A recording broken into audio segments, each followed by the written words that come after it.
مرحبا، كيفك؟ الحمد لله. طيب رؤى، احكي لي شو صار معك؟ والله طيح البيت عروسنا، استشهد بابا، اختي استشهدت، اخوي هي متصاب، واخوي الثاني برضه متصاب، وماما لسه امبارح نزلت من العناية المركزة، عندها كسر 3 كسور في ظهرها وكسر في ايدها وفي رجلها وكسر في الحوض. حسبي الله ونعم الوكيل وبس. شو بدك تحكي للعالم؟ شو بدك تحكي رسالة؟ هذا اشي مش سياسي ابدا. قول حسبي الله ونعم الوكيل. Do you see the resilience in the people of Palestine? Their level of iman? This is the level of iman we Muslims need in our lives. We Muslims really need this level of iman in our lives, especially in times like this, in the time of fitna. Assalamualikum. My brothers, my sisters, there are times when you and I have gone through certain stages of our lives. And still we are going through when we tend to lose hope, when we even come closer to giving up on a thing which we think is impossible for us. And this is natural, we are humans, it happens with everyone. We work hard to get a good job, to get good marks, to get a house, to get married. But when we find that the things are not happening our way, we get anxious. We start feeling that this is it. It's the end. We have lost everything. And I know every one of us has gone through this feeling. And you know what, my brothers and sisters? Allah knows us better than you and I know ourselves. He is the creator after all, subhanallah. He knew that we would get depressed, we would get anxious, we would get restless. And you know what? He already gave us a solution, a blessing. But the saddest thing is that we kind of neglect blessing. And that blessing is dua. Dua is a form of submission to Allah Subhanahu Wa'Tala. We invoke Allah, we supplicate Allah. We ask Him in the most humble way. We request Him. We submit to Allah Subhanahu Wa'Tala. And our prophets, may peace and blessings be upon them, they too submitted to Allah Subhanahu Wa'Tala when they were in dire need of Allah's help. My brothers, my sisters, today I'm going to share with you two du'as of prophets, may peace and blessings be upon them. When they were going through the most difficult phases of their lives, they made certain dua to Allah Subhanahu Wa'Tala when they were in dire need of Allah's help. My first dua is a dua of Musa alayhi salam. We all are familiar with the story of Musa alayhi salam, when he had to travel to a different city after mistakenly killing a person. And on his way to Madian, he came across a crowded well wherein he saw those 2 ladies struggling to water their hearts. And Musa alayhi salam, despite being very exhausted from the journey, he helped the girls, and after helping them, Musa alayhi salam didn't even wait to hear words of gratitude from them. He straightly went under the shade of a tree and went to Allah Subhanahu Wa'Tala. Therein he uttered this miraculous and beautiful dua. And the dua is, Ya Allah, Rabbi inni lima anzalta ilayya min khairin faqir. Ya Allah, I am in truly need of any good that you would bestow upon me. Rabbi inni lima anzalta ilayya min khairin faqir. This is so powerful. Listen to what happened next. Musa alayhi salam had just entered to a different city. He had no food, no drink, no house, no job, no wife at the time. He had absolutely nothing, but he had Allah and the ability to make dua. And this dua is so powerful. Musa alayhi salam didn't even mention anything specifically.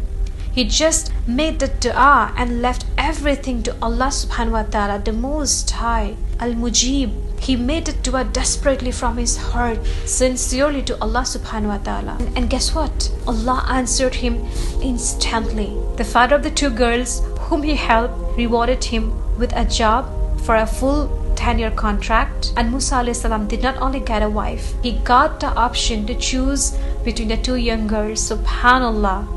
This is the power of submission to Allah Subhanahu Wa'Tala. Allah blessed Musa alayhi salam with everything. He got a job, a family, a house, food, drink, and everything. Wife, just because of the dua. Sincere dua to Allah Subhanahu Wa'Tala. My brothers, my sisters, so this was the dua of Musa alayhi salam. When Musa alayhi salam was in extreme need of Allah's help, he made the dua. Make this dua whenever you feel that you need something, whenever you feel that you want something in your life, just make the dua straight from your heart. Don't just speak, just mean it, speak from your heart. Now my second dua is a dua of Ibrahim alayhi salam, the father of the prophets. My brothers, my sisters, there was this cruel commander called Nimrud during the time of Ibrahim alayhi salam. And when Ibrahim alayhi salam went against his command of not worshipping idols, Nimrud ordered his army to prepare a blazing big fire for Ibrahim alayhi salam. And the fire was so big that it went up to the sky. It was that big that Nimrud's army had to prepare a catapult to throw Ibrahim alayhi salam into that fire. And there was no one who came forward to help Ibrahim alayhi salam in any way. And when he was about to be catapulted into the fire, he was mid-air into the fire, he recited a certain dua to Allah Subhanahu Wa'Tala. And that is, Hasbunallahi wa ni'mal wakil. Hasbunallahi wa ni'mal wakil. Allah is sufficient for us, and He is the best disposer of affairs. Hasbunallahi wa ni'mal wakil. Ibrahim alayhi salam said, I need no one else. I have Allah, and I choose His planning over my own planning. Hasbunallahi wa ni'mal wakil. And it is mentioned in Surah Al-Imran, verse 173. And guess what happened next?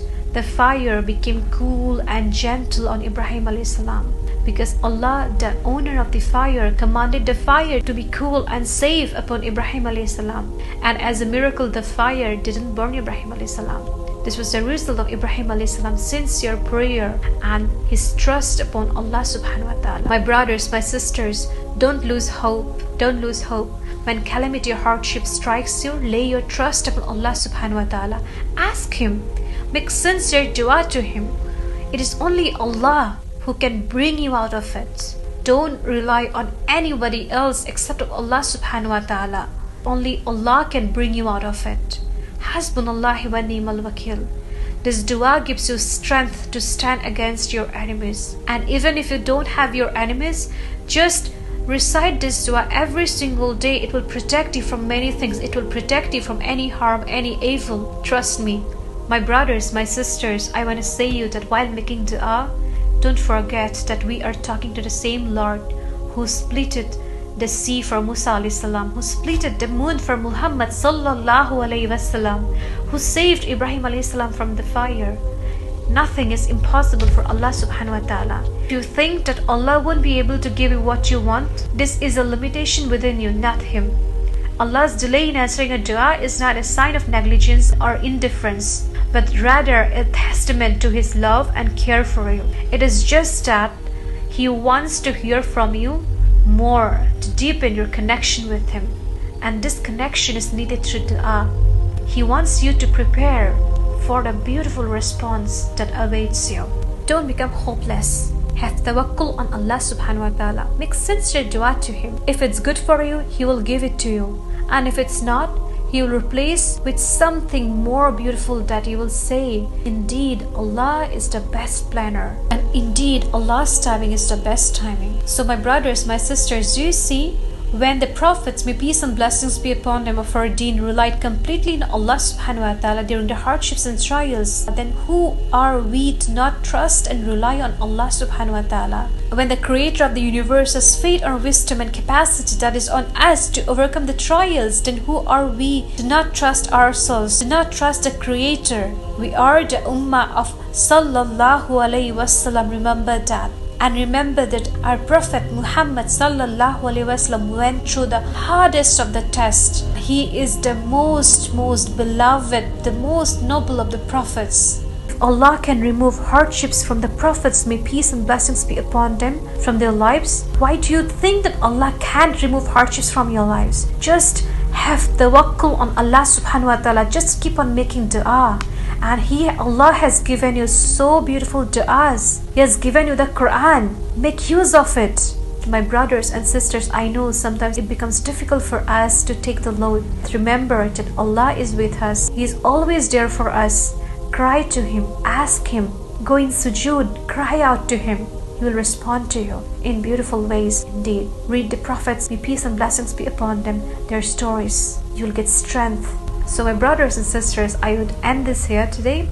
Inshallah, I will be coming with more videos. Inshallah. Till then, take care of yourself. Assalamualaikum warahmatullahi wabarakatuh.